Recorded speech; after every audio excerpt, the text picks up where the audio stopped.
Saudara dikasih Tuhan, saya mau sampaikan kepada kita saat ini, kita tidak berhak menyimpan Injil itu bagi diri kita. Semua kita dipanggil untuk menjadi saksi Kristus sesuai dengan pekerjaan kita masing-masing. Mari kita bergandengan tangan satu dengan yang lain, sehingga penyebaran tentang kasih Kristus dimulai dengan pertemanan dulu, Bapak Ibu Saudara. Tolong juga punya hikmat, Bapak Ibu Saudara. Kenapa? Begini, saya kasih contoh. Satu ketika seorang pendeta atau gembala, dia menyampaikan firman Tuhan seperti yang saya sampaikan malam hari ini. Semua kita harus bersaksi tentang Kristus. Bisa juga melalui pengalaman kita, mengalami perjumpaan pribadi dengan Tuhan. Barangkali sebelumnya kita orang yang tidak baik, tapi karena kita mengalami perjumpaan pribadi dengan Tuhan, kita mengalami pertobatan, perubahan, bermetanoia, berbalik dari dosa, kembali kepada Allah. Bisa melalui kesaksian kita, dimulai dengan pertemanan, persahabatan. Tapi tetap harus punya hikmat. Cerdik seperti ular, tulus seperti merpati. Jangan seperti yang satu ini. Saya kasih contoh Bapak Ibu Saudara ya, praktek ya. Pak Pendeta berkhotbah di gereja. Kita harus bersaksi. Ayo bersaksi, beritakan Injil. Beritakan kabar baik, beritakan kabar keselamatan. Yang memberikan pengampunan bahkan hidup yang kekal. Bagi orang yang percaya dan menerima Yesus sebagai Tuhan Juru Selamat.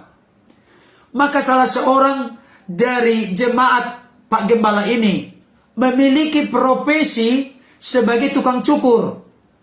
Puji Tuhan, sepanjang satu hari, dari jam 9 dia buka, dia mendapatkan cukup banyak pelanggan. Setiap pelanggan ini datang, dia berupaya untuk memberitakan tentang Kristus. Tapi dia tidak mau memulainya dari mana, susah sekali. Dia mengalami kesulitan.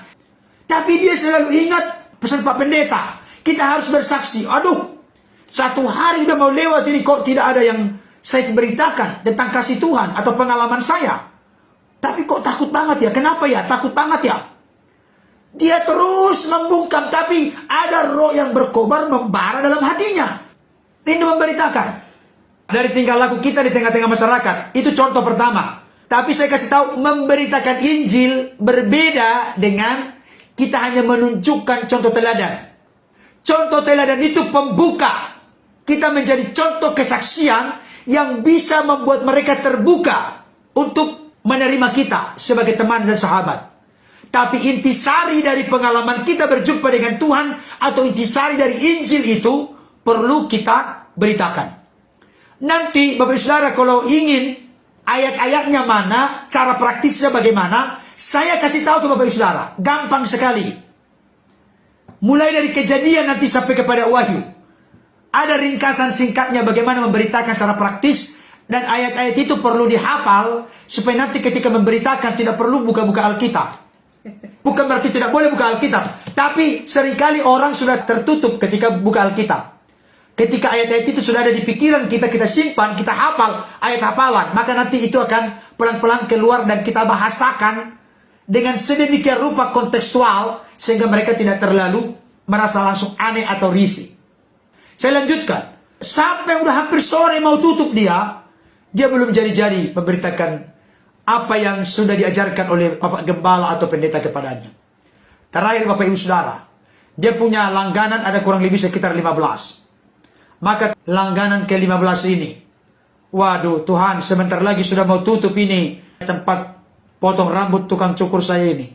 Kok nggak jadi memberitakan? Saudara dikasih Tuhan, dia pangkas rambutnya Bapak ini, pangkas. Sudah rapi semua, rapi semua, udah. Tinggal pakai pisau cukur, merapikan supaya rapi sekali. Tinggal pisau cukur. Kebetulan pisau cukurnya ini kurang tajam.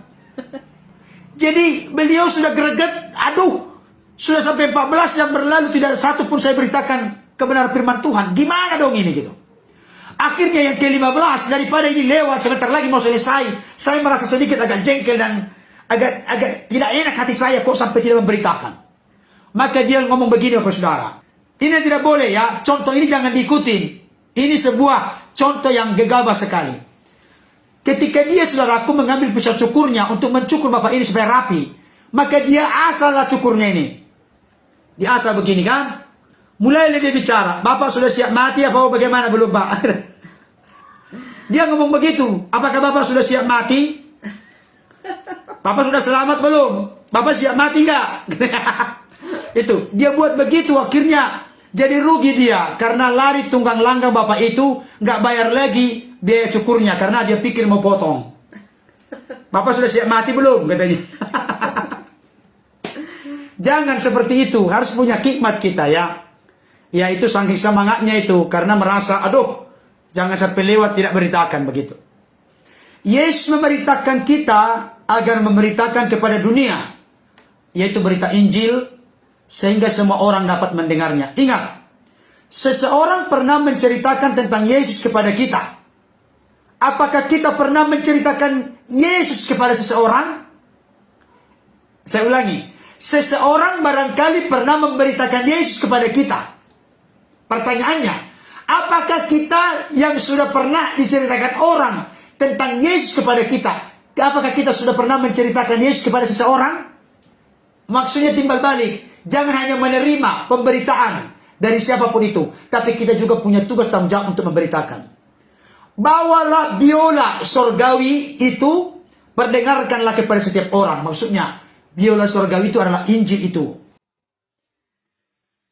Kita bisa memainkannya seperti Chrysler di mana saja kita berada. Artinya kita bisa menyampaikan berita keselamatan itu, kabar baik itu, evangelion itu, Injil itu kepada orang lain dimanapun kita berada. Mari kita perdengarkan harmoni sorga lewat kabar baik sekarang. Bukan bulan depan, bukan tahun depan. Seperti saya katakan tadi, Rasul Paulus berkata, sukacitaku dan mahkotaku adalah engkau yang telah kulayani dan kupertunangkan dengan Kristus, katanya. Sebagaimana kita dulu pernah mendengar suara Injil sorga itu, kini mari kita perdengarkan suara yang ajaib itu kepada semua orang.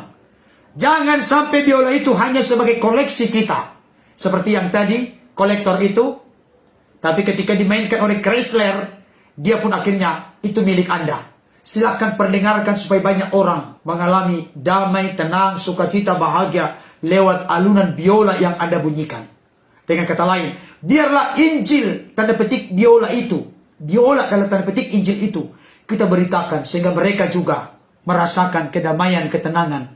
Bahkan oleh pertolongan Roh Kudus, mereka boleh menemukan keselamatan di dalam Kristus.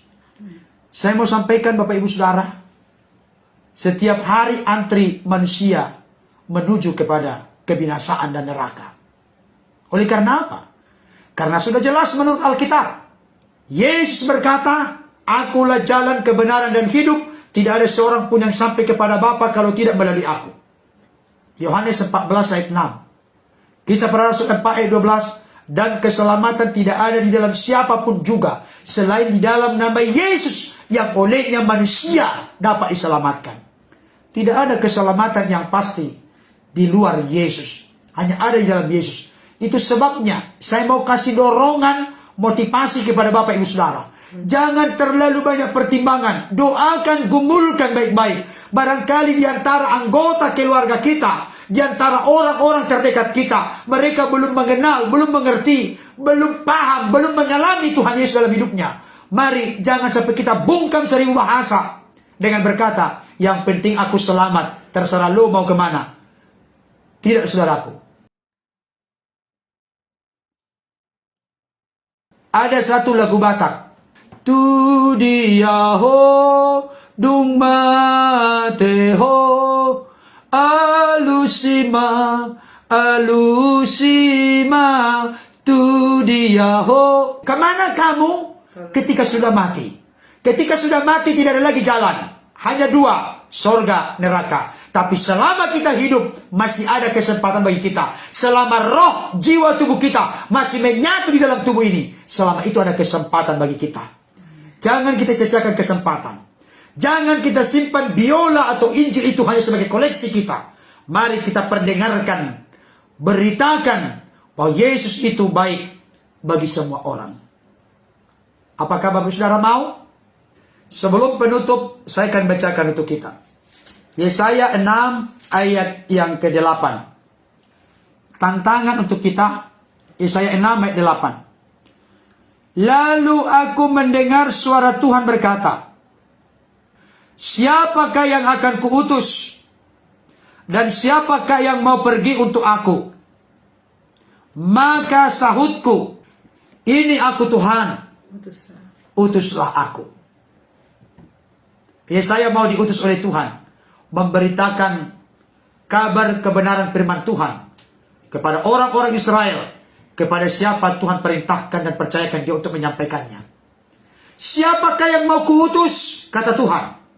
Siapakah yang mau pergi untuk aku? Kata Tuhan. Kalau malam hari ini ditanyakan kepada Bapak Saudara, siapakah yang mau kuutus? Siapakah yang mau pergi untuk aku? Itulah tantangan Tuhan kepada kita Bapak Saudara malam hari ini. Saya ingatkan kembali, tidak semua kita dipanggil menjadi pendeta, pastor, penetua, gembala, tapi semua kita dipanggil untuk menjadi pelita, untuk menjadi terang dimanapun kita berada. Ketika Tuhan berfirman, siapakah yang mau kuutus? Siapakah yang mau pergi untuk aku? Apakah respon dan tanggapan kita semua? Katakanlah bersama, ini aku Tuhan, utuslah aku. Satu lagi sebagai penutup, Roma 10 ayat 13 sampai 15. Sebab barang siapa yang berseru kepada nama Tuhan akan diselamatkan. Tetapi bagaimana mereka dapat berseru kepadanya jika mereka tidak percaya kepada dia? Bagaimana mereka dapat percaya kepada dia jika mereka tidak mendengar tentang dia?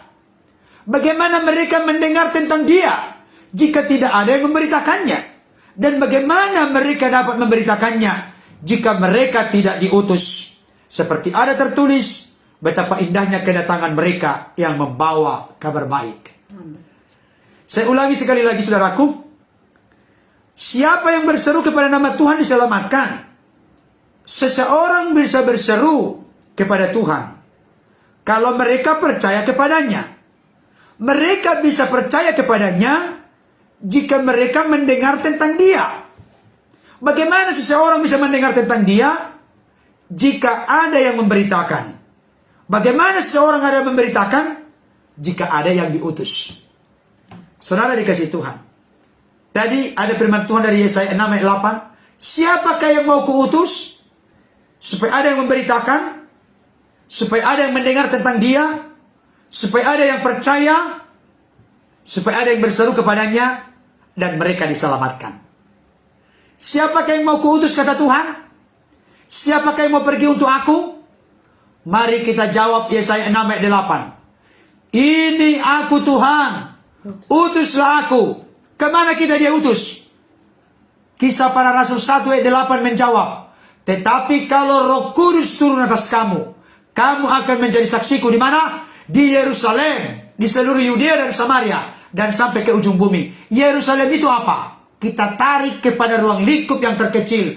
Di keluarga kita. Keluarga kecil kita. Suami kita, istri kita, dan anak kita. Baru nanti kepada keluarga besar kita. Baru kepada lingkungan terdekat kita. Baru mungkin nanti kepada kecamatan yang lain. Baru ke kabupaten yang lain. Provinsi yang lain. Kepada negara yang lain. Itu dia Bapak Saudara. Saya mau kasih tahu. Seseorang yang sudah bertumbuh makin dewasa dalam Tuhan. Orang itu akan semakin mengerti bahwa tugas dan tanggung jawabnya ada di dalam rancangan dan kehendak Tuhan. Mari jangan selama ini kita hanya fokus orientasinya hanya kepada diri kita. Kenapa? Tidak semua kita dipanggil menjadi pendeta. Tapi semua kita dipanggil menjadi pendeta. Katakanlah bersama-sama malam hari ini bersama saya. Ketika Tuhan berfirman dan berkata kepadamu, kepadaku, kepada kita semua, siapakah yang mau kuutus? Siapakah yang mau pergi untuk aku? Mari kita jawab bersama. Ini aku Tuhan, utuslah aku. Menjadi alat dalam tanganmu. Jangan lupa, ketika Yesus mengutus murid-muridnya, pergilah ke seluruh dunia, jadikanlah semua bangsa muridku, baptislah mereka dalam nama Bapa, Anak, dan Roh Kudus, dan ajarlah mereka untuk melakukan segala sesuatu yang telah kuperintahkan kepadamu. Bukan titik. Dan ketahuilah, aku menyertai engkau senantiasa sampai kepada akhir zaman. Artinya, Tuhan mengutus kita, bukan sekedar mengutus, tapi dia perlengkapi kita dengan kuasa, mujizat, otoritas, perlindungan, penyertaannya. Memang firman Tuhan berkata, engkau kuutus seperti domba di tengah-tengah serigala. Bahkan ada juga serigala yang berbulu domba. Tapi jangan takut kita diutus seperti domba di tengah-tengah serigala. Karena ketika kita diutus Tuhan, bukan Tuhan gembala itu meninggalkan kita. Tuhan gembala yang baik, dia setia menyertai kita. Kiranya Bapak Ibu Saudara, kita menyadari nanti kebanggaan kita bertatap muka dengan Yesus. Kalau Yesus bertanya nanti kepada Ibu Saudara, apa yang menjadi kebanggaanku yang kau bawa persembahkan kepadaku? Kalau Tuhan bertanya kepada kita nanti di sorga, misalnya ini, mendorong memotivasi kita. Berapa jiwa yang kau bawa kepadaku, anakku? Atau berapa kali engkau membawa namaku kepada jiwa-jiwa yang tersesat? Jawaban kita apa? Kalau kita sudah membawa sesuatu di hadapan Tuhan, maka kita akan berani menatap Yesus. Ini Tuhan, sebagai sukacita dan mahkotaku di hadapanmu, ini yang kubawa. Tapi kalau kita tidak membawa apa-apa, maka kita akan tertunduk malu. Karena apa? Kita kurang bersyukur, kita hanya maunya ditebus, diselamatkan, diberkati, dicukupi, digembalakan, dipelihara. Tapi hidup kita belum bermanfaat menjadi berkat bagi orang lain. Sebagai penutup, mari buka dulu 1 Korintus 9:16. Saya berharap ini bisa menjadi perenungan dan penghayatan bagi kita malam hari ini sebelum kita berdoa. 1 Korintus 9:16. Karena jika aku memberitakan Injil, aku tidak mempunyai alasan untuk memegahkan diri. Sebab itu, maksudnya apa? Sebab memberitakan Injil itu adalah keharusan bagiku. Ini pengakuan Paulus. Memberitakan Injil bukan alternatif, bukan pilihan bagi Paulus. Tidak ada alasan bagi Paulus untuk memegahkan diri. Karena memberitakan Injil itu adalah keharusan, kewajiban mutlak bagi Paulus. Bahkan dia katakan yang terakhir, celakalah aku jika aku tidak memberitakan Injil. Bapak Saudara pernah membaca ayat ini? Celakalah aku jika aku tidak memberitakan Injil. Dengan kata lain, dengarkan baik. Memberitakan Injil itu bukan suka tidak suka, senang tidak senang. Memberitakan Injil adalah keharusan bagi kita kalau kita mau meneladani Rasul Paulus. Meneladani firman Tuhan. Celakalah aku jika aku tidak memberitakan Injil. Mari kita Bapak Saudara gumulkan dan doakan. Pertama-tama Bapak Ibu Saudara mungkin mau memberitakan Injil kepada seseorang. Gumulkan dan doakan. Setelah digumulkan, didoakan, baru bangunlah pertemanan, persahabatan. Setelah itu nanti baru beritakan laporan pengalamanmu. Bagaimana sebelum mengenal Kristus rusak, hancur-hancuran, hidup dalam kebejatan, keberdosaan. Kesaksian hidup itu diberitakan. Nanti lama-kelamaan dia akan tertarik. Dan jangan lupa, jangan dipaksa. Karena pertobatan bukan usaha manusia. Pertobatan adalah karya Roh Kudus. Minta Roh Kudus bekerja dan berkarya ketika kita mulai menyampaikan kebenaran firman Tuhan atau kesaksian testimoni kita kepada orang lain. Sehingga nama Tuhan ditinggikan, dimuliakan. Amin.